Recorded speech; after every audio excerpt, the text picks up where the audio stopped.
to the Broke Digger Gaming.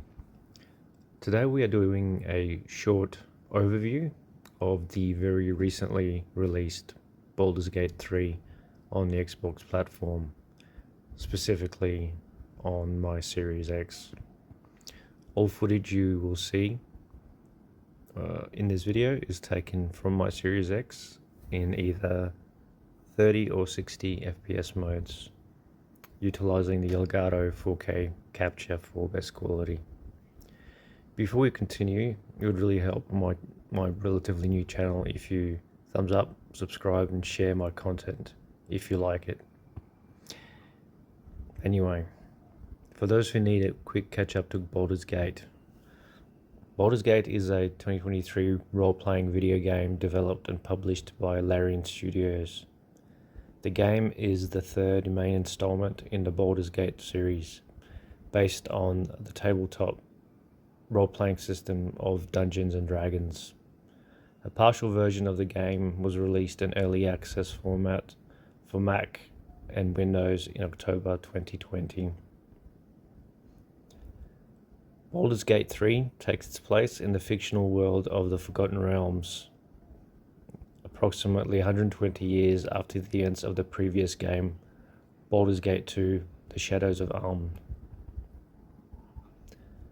The player character can either be created from scratch by the player or chosen from 6 pre-made origin characters, or a customizable 7th character known as the Dark Urge. From there, you and your party travel the lands to uncover a way to rid yourselves of the parasites infected by them through the Mind Flayers. Generally, I found the experience very positive, at least in regards to Chapter 1. I've been playing this game since the beta started with the PC and recently started playing the PC version, which ran the game very well on my i9 10850K and 3080. I was very interested to see how this would transfer to the Series X. First of all, one has to sign up to an account with Larian so that you can cross-save between platforms.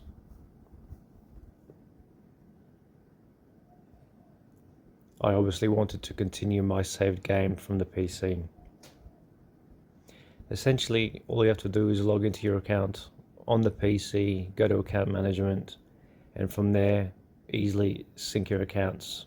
You'll get a whole list of accounts to sync to PlayStation, Nintendo, and several others. The whole syncing to Xbox was done absolutely flawlessly and with no problems or errors, which is a compliment to Larian.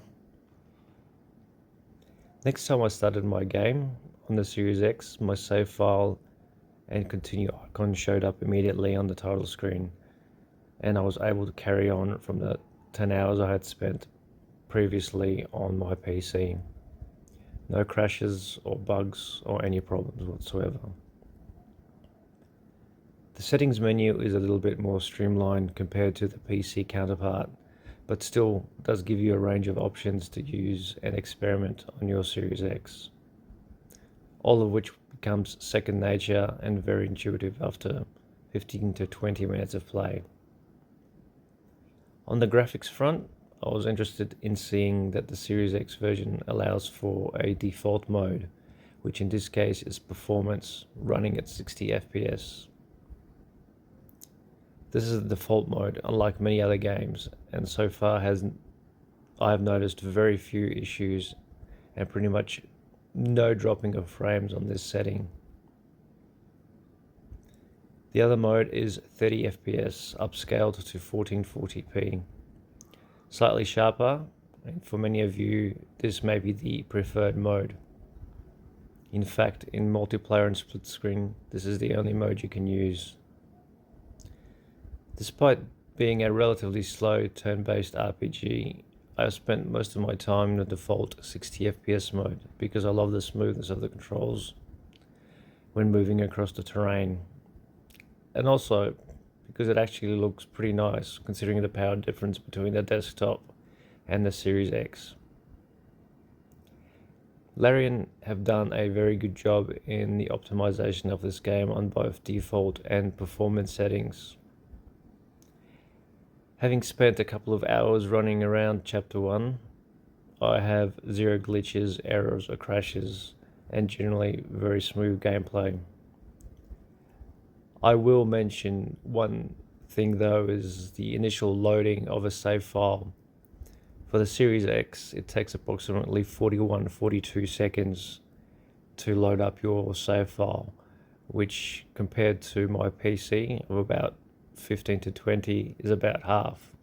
So you will notice a difference there when compared to the PC. The Xbox controller is well utilized.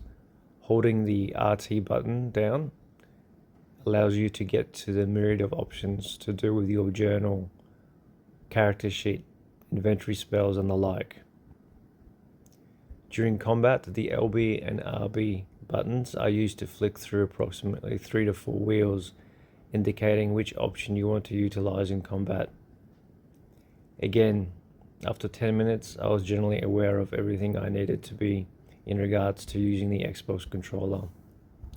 Of course, with complex RPGs such as this, the keyboard-mouse combination pretty much cannot be beaten, but regardless, Larian did the best they could for console lovers of this game.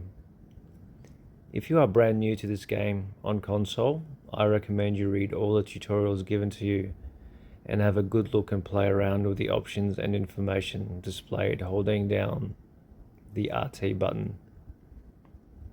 This is a tabletop CRPG based on Dungeons and Dragons, so it's a little bit more involved than your average Super Mario RPG. I also tested the split screen mode and found no issues, at least as Chapter 1 is concerned. We'll be interested to see how this game performs further on in the campaign and how the Series S version does in handling this game. Be aware that currently split screen multiplayer is not available on the Series S version because of Larian's issues with getting the performance down right.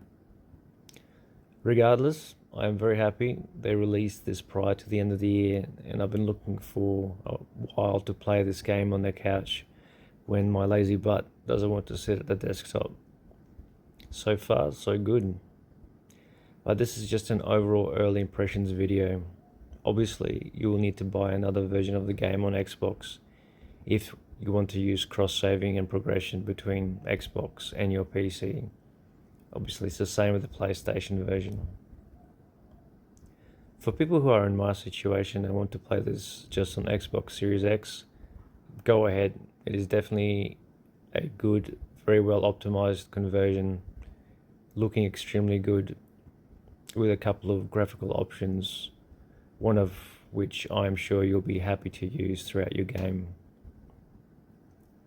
For those who want to switch between PC and console, specifically Xbox, if you have the cash and want the ability to swap around, I would definitely give it a thumbs up. Now, like Diablo 4, I am able to play this on PC, my Series X, and my Asus Ally at leisure, which is absolutely fantastic. So that's it for now. I wholeheartedly recommend you get this game for yourself as a Christmas present for your Series X. I can't wait to get my deluxe pack of the game. Obviously, I don't need to go into the quality of the game, the story, acting, and everything. It won Game of the Year for a reason. If you are new to turn-based RPGs, I would put a lot of research into working out whether this game is for you. Perhaps borrow a friend's copy. Put your hands on it to test it out before buying, because some people may just not be sold on the turn-based gameplay. It can be a bit slow, but I certainly prefer Baldur's Gate 3 compared to games such as Final Fantasy 16, which is essentially a poorly optimized action game with a very thin layer of RPG elements smudged over it. Obviously, by what you just heard, I'm not a big fan of Final Fantasy 16 and continue to be disappointed in this game to this day.